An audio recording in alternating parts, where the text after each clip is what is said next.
मोठी बातमी आहे। एकनाथ शिंदे यांची शिवसेना मुख्य नेतेपदी निवड करण्यात आली आहे। शिवसेनेच्या कार्यकारिणीमध्ये एकमताने त्यांची निवड झाली आहे। शिवसेनेची राष्ट्रीय कार्यकारिणीची बैठक पार पडली। मुंबईमध्ये महिला विकास महामंडळाच्या सभागृहामध्ये ही बैठक पार पडते आणि वरिष्ठ सूत्रांनी दिलेल्या माहितीनुसार शिवसेना पक्षांतर्गत झालेल्या निवडणुकीत एकनाथ शिंदे यांची शिवसेना मुख्य नेतेपदावरती पुन्हा एकदा एकमताने निवड करण्यात आली।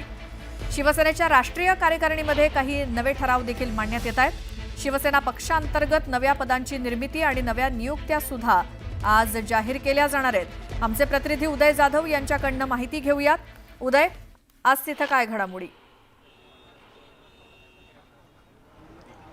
शिवसेनेची राष्ट्रीय कार्यकारिणीची महत्त्वाची बैठक मुंबईमध्ये सुरू आहे आणि या बैठकीमध्ये शिवसेनेच्या पक्षांतर्गत मतदान होणार आहे, निवडणूक होणार आहे आणि निवडणुकीमध्ये शिवसेनेचे मुख्य नेते कोण असणार या संदर्भात मतदान होणार आहे, निवड केली जाणार आहे।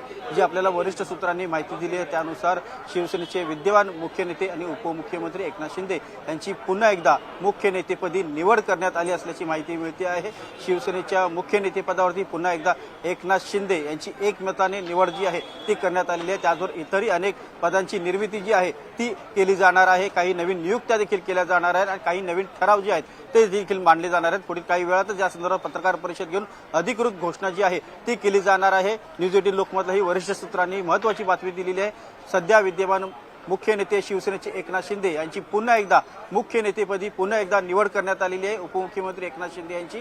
त्यामुळे शिवसेनेचं नेतृत्व पुन्हा एकदा एकनाथ शिंदे यांच्याच खांद्यावरती असणार आहे। त्यामुळे आता शिवसेनेचं पुढचं एकूण 5 वर्षाचं नियोजन, एकूण निवडणुकींची प्रक्रिया, संसदीय कार्यप्रणाली आणि एकूणच पक्ष बांधणीची जबाबदारी ही आता मुख्य नेते म्हणून एकनाथ शिंदे यांच्यावरती असणार आहे।